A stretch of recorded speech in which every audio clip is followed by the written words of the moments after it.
What up, YouTube? It's your boy Banks, and we back in the building, you feel me? It's True Talks, cause True Talks, alright? Let's get straight right into it. Man, bro, this is horrendous, yo. The Raptors are struggling, and obviously we understand that there's no Van Vliet, and there's no OG, and it's gonna be tough, and for most teams, or even before it, and like you could see, even when they didn't have one or both of them or whatever the case is, they always had guys in and out injured. They didn't, unhealthy at times. They didn't lose this bad to teams that they shouldn't lose to. They were still able to win, right? Because again, a lot of it was teams weren't focused in and locked in defensively on the Raptors. So Raptors could push in transition, get away with a lot of stuff. And then when they have good defense, Raptors are always going to have good defense regardless. No matter what, regular schmoes in the game, no schmo, who don't matter. You know what I'm saying? The regular schmegler, the G League man, don't matter who it is. Raptors are always going to have good defense no matter what the personnel is because they focus on that and they have young bodies. So they're always going to have great defense or at least solid defense, better than the most, right? So teams, no matter what, when they face the Raptors, they're never gonna shoot their best. You're not gonna get their best offensive output when they face the Raptors. So then that actually helps the Raptors to some point that even if the Raptors struggle offensively, as long as they kill in transition and capitalize off, bad misses and stuff like that, or steals and stuff like that, they'll always be in the game or be able to basically not live in the half court as much. So they already have something benefited them. You don't have to match someone's offensive power to that magnitude, right? For the most part. Now there's going to be anomaly games where the other team is hitting and splashing and they're just killing, like you saw the Pelicans killing the Raptors 120, and games where teams are scoring at that magnitude, and that's always going to be a blow because the Raptors don't have offense like that, right? But for the most part, they're always going to shoot below their season average teams overall. They're not going to shoot the greatest. They're not going to be, even if they're playing good, it's not up to their max par that they normally play at because Raptors have good defense. So they can contain it a little bit. But what happens is the offense for the Raptors, is just hella fugazi. Then now when you take out Van Vliet and you take out OG, and it's not just taking out two guys. It's what they mean to the Raptors. That's what I've been trying to tell people. They mean a lot to the Raptors, especially in this year, because those two guys are one of the three shooters that they start out the game with. They start Van Vliet, Trent, and OG. Those are the three shooters on the court. Pascal and Scotty aren't shooters like that, right? They play free throw line below with floaters and stuff like that. That's their main strengths. So when you have now three shooters in the game, at least the spacing, even if it clashes at times with Scotty and Pascal, it's only two of them, right? But when you have multiple, that's when now it affects. So when Precious comes in the game and you only have OG and Van Vliet, or you only have OG and Trent, or you have Trent and or sometimes they have Trent and they have Banton, Precious, Scotty, and Pascal, or or Boucher, one of them. At least Boucher spots out a little bit, but a lot of the times you see Boucher run into the paint, so he adds to the non-shooter because he doesn't just stay spot up the whole game. So when you have that personnel, right, you could only get away with it when at least you have Van Vliet, OG, and Trent. But now when you take two of those shooters and you already have limited shooters, it's a wrap. And then Malachi's not even playing as well too. Like, it's a wrap offensively because you basically have one shooter. Like, it's going to be tough for Trent to go off in those games. And that's what you see because the extra shade, the extra gap, they do all these things that make it tough, man. And at the end of the day, like, I understand that, like, it's tough that Van Vliet and OG mean a lot for the Raptors. They're basically, it's like not having a Kawhi or PG. And even then, the Clippers are still winning. But it's even worse than that because you're not replacing them with shooters. You're replacing them with non-shooters, so it's even worse. Like, what you're replacing them with is subpar in terms of just the personnel and just the skill set. Other teams, you take out, like the Clippers, you take out PG, you take out Kawhi, at least you're still bringing in shooters that still play or can shoot or 3-and-D or whatever the case is. But for the Raptors, it's not that. So it has more of a negative effect when those guys aren't in the game, and that's what you're seeing. But still, for the most part, wasn't the Raptors nice like that? Weren't they still a 7-6 seed? They didn't supposed to not drop. You're not supposed to still lose to the sorry, not the Cavs. The Cavs are good, but the Magic and the Pistons, regardless. But then again, this is why I say personnel and play style is everything. You can't just look at the team or look at the names or look at what the skill sets are. Do they fit? Do they mesh? Like, the Raptors are playing a throwback era and a new era. That's what they're playing. Like, only one shooter in the game, yo. That was like when Mike was first with the Bulls.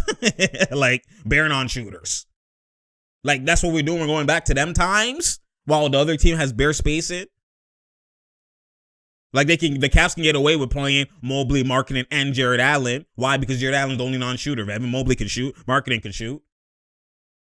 The Raptors' length guys can't shoot. Banton, like, come on, yo. What are we doing? Like, this is horrendous. Anyways, let's go into the context. Because I gave it a context. And this is an ESPN game, fam. And this is what Mans is doing. Go into the context, yo. Put on the clips, yo. I'm tired of the shit. God damn. Look at the Raptors offense. Just look at the space and look at Thad in the paint, posting, okay? Look at Scotty in the paint. Precious cutting in. Banton can't shoot. They sag off. Only you to the one shooter. Look at this. Every man's in the paint. Precious into his post move. He cut into his post, bruh. And that's why he airballs. Like, there's no spacing. What kind of offense is this, man? This is horrendous. Look at this. Again, pick and roll. Look at this. Thad Young is right in his way to pick and roll. Scotty can't even continue. What is that? Banton, he can sag off him. Like, bro, look at this, bro. Like, this is what we doing? Look at the spacing. Look, bro. Bro, look at this. Look at the offense. Look at the offense.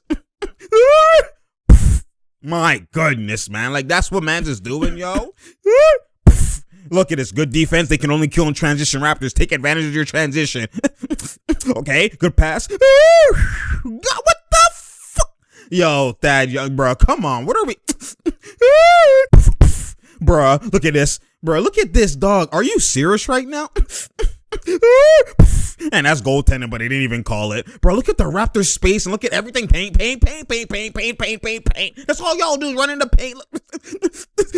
Look at this strip cookies. Bro, this is what we're doing, dog. Look at the personnel, man. Mobley said, you know me. My goodness, bro. Are you serious right now?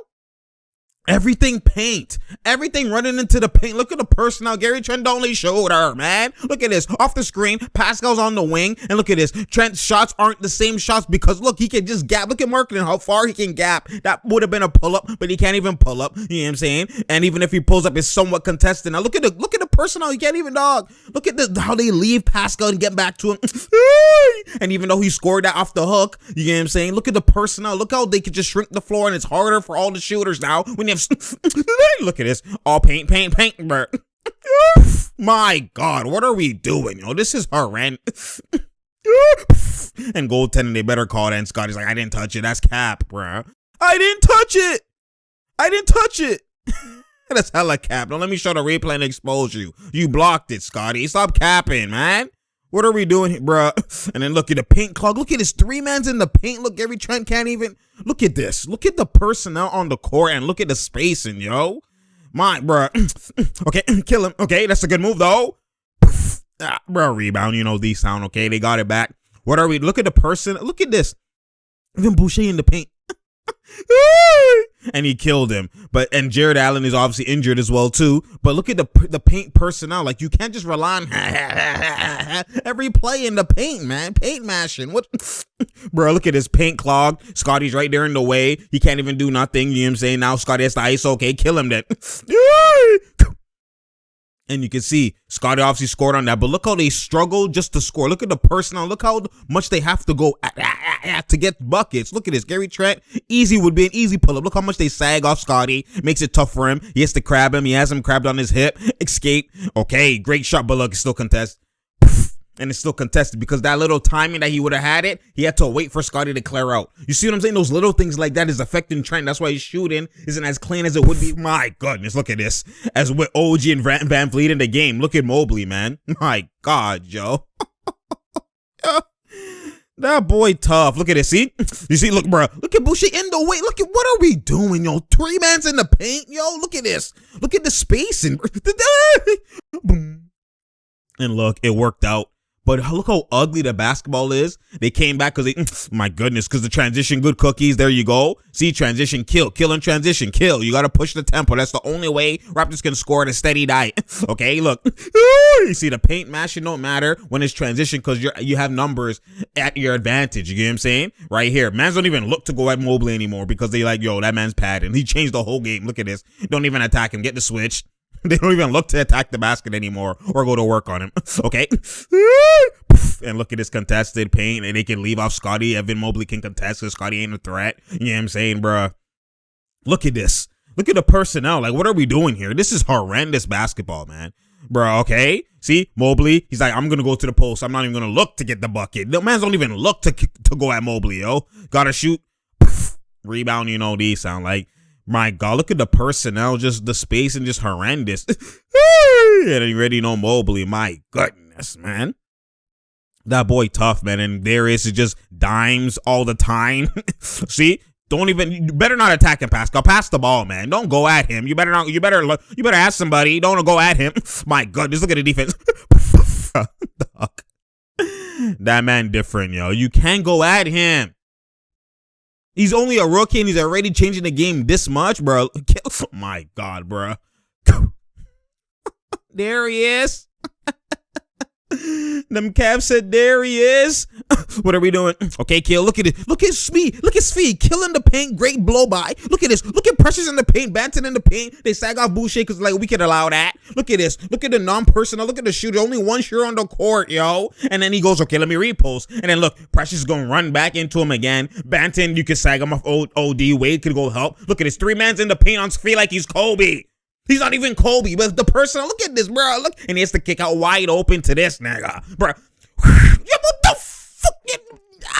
This is what we doing, yo? This is what we doing? This is what we doing. This is what we doing. What kind of horrendous fugazi offense is this, man? This is horrendous. What am I watching? What am I doing, yo? What are we watching? The dog, come on now, bro. Switch something up. This is horrendous. I told you, after the All-Star break, when mans try, this is what's going to happen. Now, again, it's going to be different with VanVleet and OG, but still, it's unacceptable, man. Bruh, this is ugly, man. Like, this is actually horrendous, bruh. Like, what are we watching? I tried to tell you. That's what I was trying to tell you from time. Like, before, it wouldn't be as bad. That's what I was trying to say before. And I lost my train of thought. It wouldn't be as bad, even with this personnel, even with the fugaziness that you see offensively. Raptors were able to make it work, and people didn't even really pay attention to it. And that's why I was just like, I'm waiting. I'm waiting for post All-Star break, because when teams actually try and they're on a string defensively and they force you to your weakness and they collapse the paint like that, and like that they weren't doing before, because there's games where VanVleet's not there and OG's not there, that Raptors have won. Forget even the good teams. We're talking about even bad teams, like that they've got away with winning. And that's what I'm trying to say. And then even when you have VanVleet and OG, it's still like the Raptors obviously are way better, but still you could still sag off and get back to OG. You rather him shoot 10 threes. You rather, like, VanVleet obviously can hit, but sometimes it's off and he's smaller, especially like a Mobley can drop to the paint and then get back in contest. Like, you know what I'm saying? Like, you're still going to force mans to their weakness and make it tougher for them, rather than, like, regardless, the Raptors still have bad spacing issues, even with a fully healthy VanVleet and OG. But even forget that. Regardless, the point is, after the All-Star break, like, Raptors have gotten away with wins even with this personnel. But what happens, like I said, after the All-Star break, everybody's trying. Even the bad teams are trying. Even though it looks like, oh, they should try to drop in the standings, that's cap.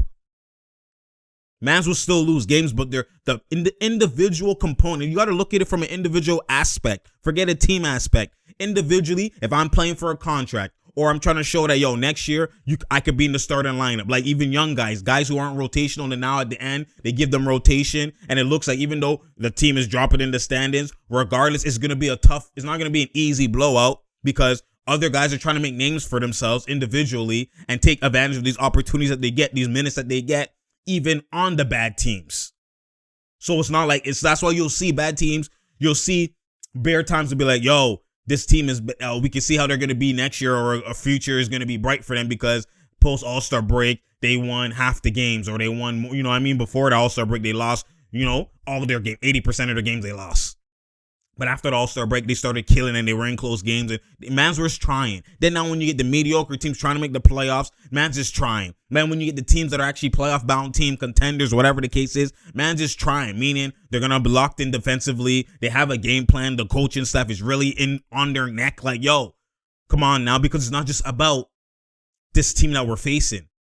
Some of it is, you know, make it known if we face you in the playoffs, let you know. But a lot of it is we trying to get in our best rhythm as a team, chemistry-wise, on the string defensively, just moving with eliteness, going into the playoffs. You want to play your best basketball going into the playoffs. So you're in a stride,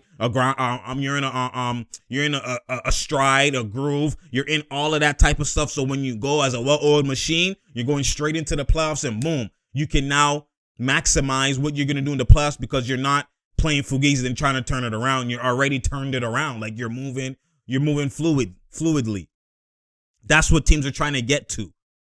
So it's about them maximizing their wins, maximizing their play. Okay, this is how we're going to play defensively. This is our principles, every possession.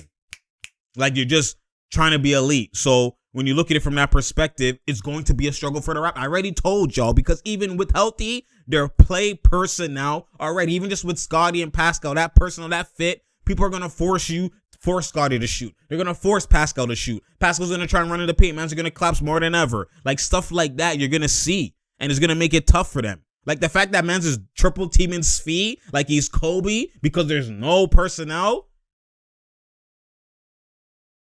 You can't tell me man's are like, oh my God, Svi's about to get a bucket in the post right now. He doesn't even when has he posted with the Raptors? Maybe in the G League. When has he posted with the Raptors? The man had to run into the paint, post up, try to blow by, wasn't there, come back out, post up, and then still got triple teamed both times. Like, look at the dog. That's frustrating. In this new era, like, you don't see that. You really don't see that. Even LeBron don't get triple teamed like that because there's at least 3 shooters, even with Westbrook. Like, dog, he was the only shooter in the game. Thad Young was in the game. Banton was in the game. I forgot who else, but Precious, dog, come on now. That's what we doing. That's what we're really doing. Like, and I know Nurse is obviously like, he has to find a way, because I know they have no big, so it's kind of, even if they had a big, it's worse because the big can't shoot at all unless you get a shooting big. But for the most part, he can make these lineups better. He can. And I know Nurse likes, okay, in transition, we get the rebound, anybody could push it up the floor and whatever.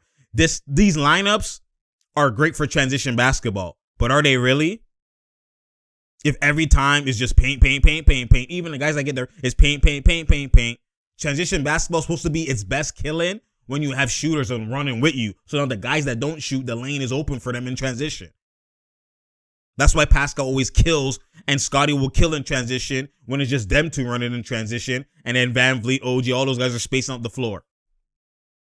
But when you have Precious, like you have Bearmans running in transition, that's why even their transition is not guaranteed. Even though they still score more than they score in half court, they score more in transition than they score in half court, but their transition isn't maximized. They still are 50-50 in transition, or, it's still up in the air. They can miss this play in transition because of the personnel. Like you see now one transition play, it took so long for them to get a bucket because of look how they're spacing. It doesn't matter sometimes in transition because, it's transition, but when teams are trying, it can matter. And that's why you see even the Raptors are still scoring 96, even trying to increase the tempo, still scoring under 100. Like the Cavs scoring 104 is actually great defense for this era. Man, score way more than that. But what happens? The Raptors are scoring 90s. How many times is Raptors scoring 90s? Like, it's the damn Pistons. Like, what are we talking about? This is horrendous offense. Like, it actually hurts my eyes to watch this shit, man. It's getting out of hand, yo. It's getting out of hand. Like I told you, like, this is why I said the Raptors will get exposed. Even when Van Vliet and OG comes back, it's going to be better. Don't get it twisted. But with teams trying and teams locking in, teams going to double Van Vliet off the screen. Teams going to, Trent has the shot create. Now, he is probably going to get better at his creation and his shooting once OG and Van Vliet come in the game, because you can't shrink the floor as tightly as they are, as you've seen the plays I showed. That's what he's living with. He's the only guy out there that could do anything.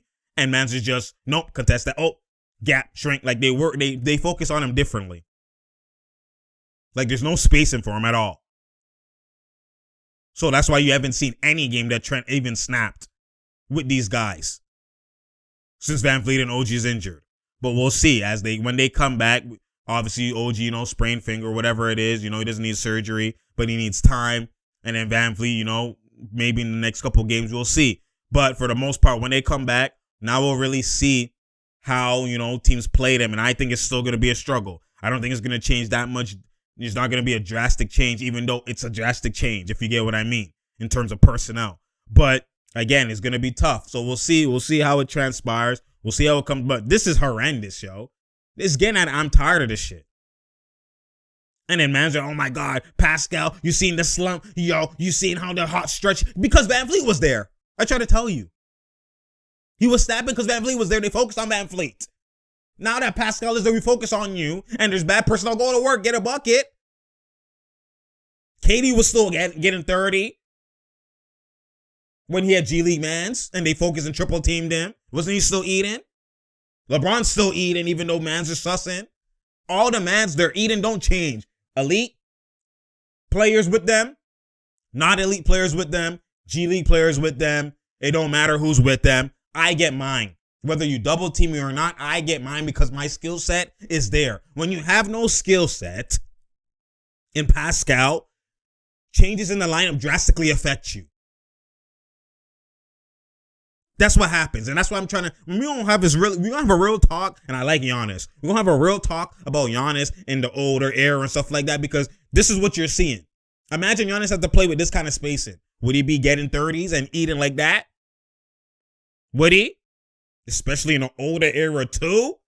With brolic bruisers and the paint is clogged and there's no spacing. And it's what we do. And the bigs are defending, the Ben Wallaces, you got the David Robinson. Come on now. Shaq's, like, that's what we doing. Giannis is just going to eat. Giannis is just going to do what he's doing now. When Lopez can't even post up with him. Lopez has to stand in the corner and shoot the three. Okay, you're a big man you're Dennis Rodman and you're Horace Grant. Where are they spacing? Jordan made it look easy. Where are they spacing? Is Horace Grant standing at 3-point line? Is Horace Grant even standing at free throw line? Where's Rodman going? And even Scotty can't really shoot like that, so he's hag. And Steve Kerr, when he spots up, is he at 3-point line? He's kind of at the midi. What are we talking about? Go back and watch. Go back and watch. Giannis is just going to kill in the paint like that with no finessing and just going to muscle guys and dunk over them? That's what you're telling me? We going to have a talk. We going to have a talk, yo. We going to have a talk. I'm going to do a video on that because man's just capping out here. Man's just capping out here for real. I be honest about the game first and everything else second. Anyways, true talks is true talks. Share, like, and subscribe. We out here. There's no doubt here and there's no drought here. You feel me? This is what horrendous looks like. This is not what elite looks like. My goodness, man. This is fugazi. My goodness, man. Call the doctor because I'm sick. I'm tired of it. What is this? Horrendous. This is, bruh. Bug, like, I just beat dog. Like, I just want to, like, punch the screen, yo. What am I watching, yo? Bruh, it's crazy, man. Anyways, you already know. Share, like, and subscribe. We out here. There's no doubt here. There's no drought here. Click that notification button so you know when I'm here. Because I'm here. You feel me? I appreciate y'all. You already know, man. That's what elite looks like. Well, me. Not them. Not them. Not them. You feel me? You already know. And I'm out, man. Blood clots.